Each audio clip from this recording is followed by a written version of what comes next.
Economic value वो value होती है जिस ऐसे वस्तु जिसको हम लोग खरीद और बेच सकते हैं, और एक होता है स्टैटिक वैल्यू जिससे हम उसकी आवश्यकता हमारे को पूरी करती है लेकिन उसको हम खरीद और बेच नहीं सकते।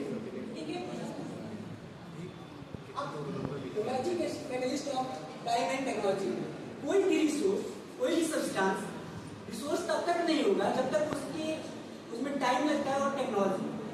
क्योंकि जब आप लोग देखेंगे कि आग पहले भी था लेकिन जब उसमें टेक्नोलॉजी का प्रयोग किए होंगे तब जाके हम लोग उसमें गैस चूल्हा बन पाया। ठीक है, आग पहले भी था।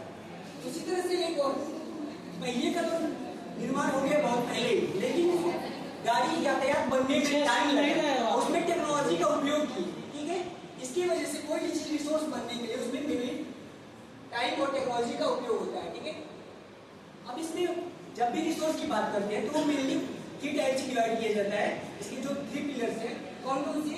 Natural resource, second one human resource और थर्ड वन ह्यूमन रिसोर्स।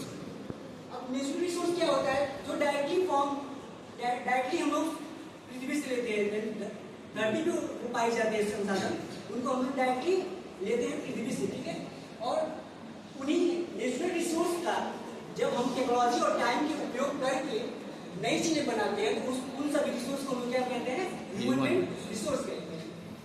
अब इस टेक्नोलॉजी को बनाने के लिए भी जो लोग अपने दिमाग का, अपनी बुद्धि का प्रयोग करते हैं, ऐसे रिसोर्स को हम लोग क्या कहते हैं? Human resource. ठीक है, अब हमें इन लोगों को एक एक करके देखेंगे। यहाँ से नेचुरल रिसोर्स, इसी मेनली क्लासिफिकेशन देखते हैं। ये नेचुरल रिसोर्स जो होता है वो इक्वली डिस्ट्रीब्यूट नहीं होता है हमारे अर्थ सरफेस में, वो अनियमित तरीके से डिस्ट्रीब्यूट होता है। वो इन चार तरीके से डिस्ट्रीब्यूट होता है: on the basis of origin, on the basis of stock, और on the basis of development and on the basis of distribution. इसको हम हार्डिस फैक्ट में देखते हैं। ठीक है,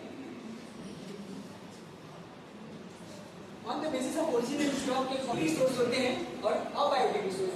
बायोटिक रिसोर्स वैसे रिसोर्स होते हैं जो जीवित पौधे, पेड़ पौधों से मिलकर बने होते हैं, उन सभी को हम बायोटिक रिसोर्स कहते हैं।